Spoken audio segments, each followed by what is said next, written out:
Pernahkah kamu menatap langit di malam hari, lalu bertanya dalam hati, apakah langit yang kita lihat ini hanyalah permukaan dari sesuatu yang jauh lebih besar?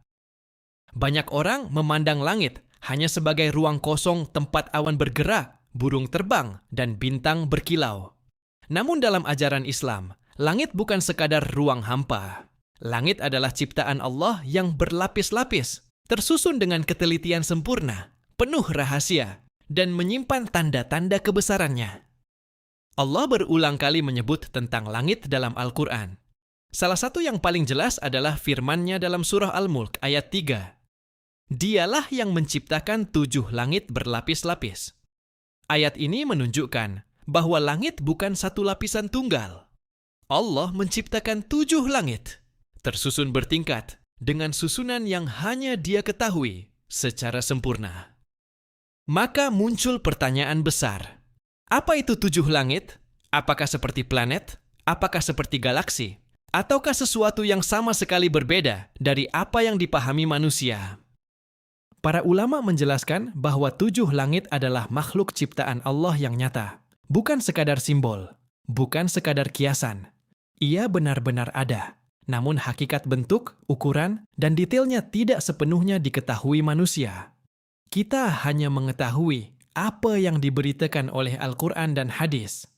Langit pertama adalah langit yang paling dekat dengan dunia kita. Inilah yang disebut dalam Al-Quran sebagai langit dunia. Allah berfirman dalam surah As-Saffat ayat 6, sesungguhnya kami telah menghiasi langit yang terdekat dengan hiasan berupa bintang-bintang. Jadi semua bintang yang kita lihat di malam hari, seluruh tata surya, galaksi, nebula, dan benda langit yang berhasil diamati manusia, semuanya berada di langit pertama. Bayangkan ini baik-baik. Seluruh luas alam semesta yang dipelajari manusia dengan teleskop raksasa, yang jaraknya miliaran tahun cahaya, ternyata menurut penjelasan para ulama masih berada dalam langit pertama. Lalu bagaimana dengan langit kedua, ketiga, hingga ketujuh? Disinilah manusia mulai sadar betapa kecil pengetahuannya. Rasulullah Shallallahu Alaihi Wasallam memberikan gambaran tentang perbandingan langit-langit itu. Dalam beberapa riwayat dijelaskan bahwa antara satu langit dengan langit berikutnya terdapat jarak yang sangat besar. Setiap langit memiliki keluasan yang luar biasa, dan setiap lapisan berada di atas lapisan sebelumnya. Bukan hanya luas, langit-langit itu juga dihuni makhluk Allah. Ketika Rasulullah Shallallahu Alaihi Wasallam melakukan perjalanan Isra dan Mi'raj, beliau melewati 7 langit. Dalam setiap langit, beliau bertemu para nabi.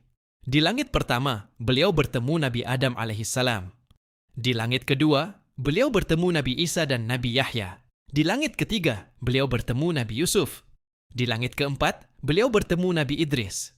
Di langit kelima, beliau bertemu Nabi Harun. Di langit keenam, beliau bertemu Nabi Musa. Dan di langit ketujuh, beliau bertemu Nabi Ibrahim alaihissalam yang bersandar di Baitul Ma'mur. Hadis ini menunjukkan bahwa 7 langit bukan dongeng. Rasulullah Shallallahu Alaihi Wasallam diperjalankan melintasinya sebagai mukjizat nyata. Mari kita renungkan satu persatu. Langit pertama adalah tempat yang paling dekat dengan manusia. Ia menjadi atap dunia, tempat matahari, bulan, dan bintang berjalan sesuai ketetapan Allah. Tidak pernah terlambat, tidak pernah keluar jalur, tidak pernah bertabrakan tanpa izin Allah. Setiap hari matahari terbit dan tenggelam. Setiap bulan berubah fase. Setiap bintang bergerak dalam orbitnya. Semua berjalan dalam ketaatan sempurna. Langit kedua hingga ketujuh lebih gaib bagi manusia. Kita tidak bisa menjangkaunya dengan teknologi. Tidak bisa menembusnya dengan roket. Tidak bisa melihatnya dengan teleskop. Karena alam itu berada di luar jangkauan manusia biasa. Ini mengajarkan bahwa ilmu manusia sangat terbatas. Seringkali manusia merasa hebat karena telah mencapai bulan, mengirim satelit, atau memotret galaksi jauh. Namun semua itu baru menyentuh bagian kecil dari langit pertama. Masih ada 6 langit lain yang tidak mampu disentuh manusia. Dan di atas semua itu, masih ada kursi dan arsy Allah yang jauh lebih agung. Dalam riwayat disebutkan bahwa 7 langit dibanding kursi seperti cincin kecil di padang pasir. Dan kursi dibanding arsy juga seperti cincin kecil di padang pasir yang luas. Jika kita merenungkan ini, dada terasa sempit karena menyadari betapa besar ciptaan Allah dan betapa kecilnya diri manusia. Namun mengapa Allah menciptakan 7 langit? Tentu bukan tanpa tujuan. Pertama, sebagai tanda kekuasaannya. Allah ingin manusia melihat ke atas dan merenung. Mengapa langit tidak runtuh? Mengapa bintang berjalan teratur? Mengapa malam dan siang terus berganti? Karena ada Rabb yang mengaturnya. Kedua, sebagai bukti kesempurnaan ciptaan. Allah berfirman dalam surah Al-Mulk bahwa tidak ada ketidakseimbangan pada ciptaannya. Manusia diperintahkan melihat berulang kali, dan ia tidak akan menemukan cacat. Langit menunjukkan presisi yang menakjubkan. Jika jarak bumi ke matahari sedikit berubah, kehidupan akan rusak. Jika rotasi bumi berubah drastis, keseimbangan hancur. Jika atmosfer hilang, manusia tidak akan bertahan. Semua diatur dengan ukuran yang tepat. Ketiga, sebagai pengingat bahwa kehidupan dunia sangat kecil. Manusia sering sibuk mengejar hal-hal kecil. Harta, pujian, kedudukan, pertengkaran dunia. Namun ketika melihat langit, semua itu terasa sangat sempit.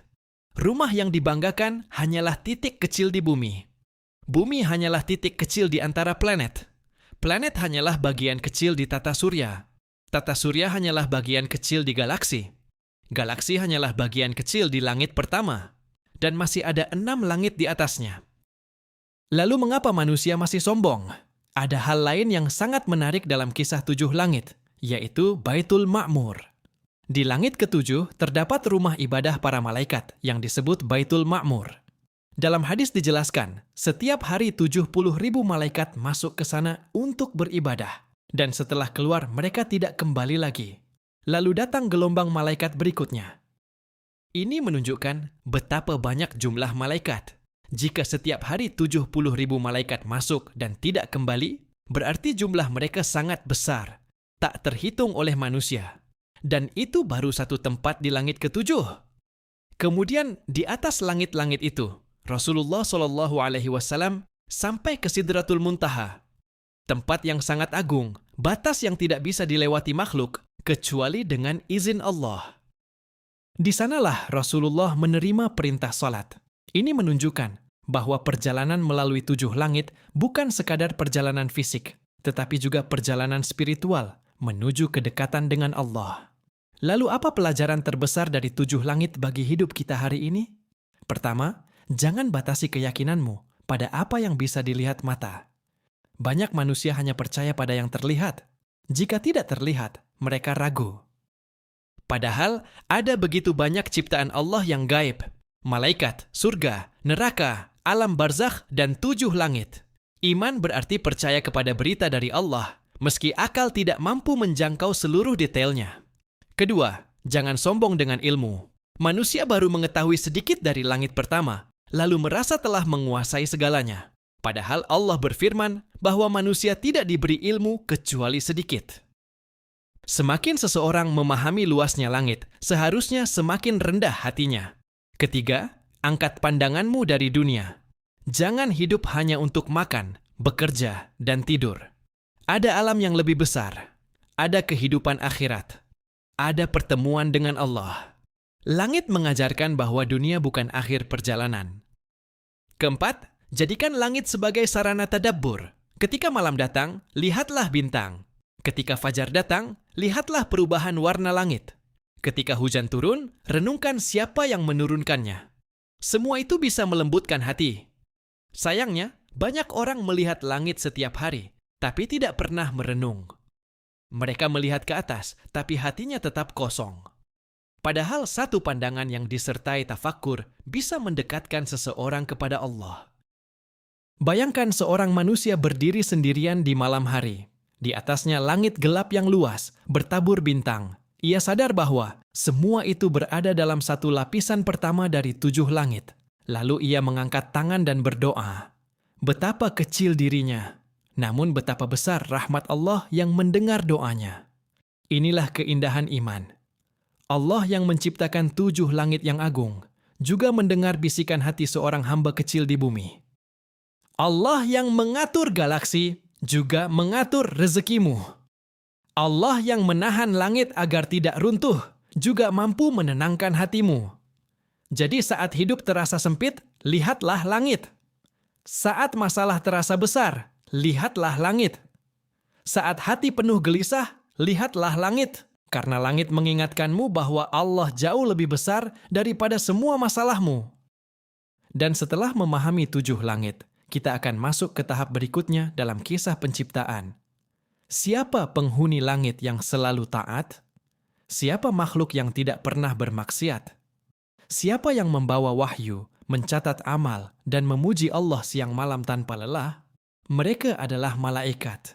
Dan di sanalah kisah agung berikutnya dimulai.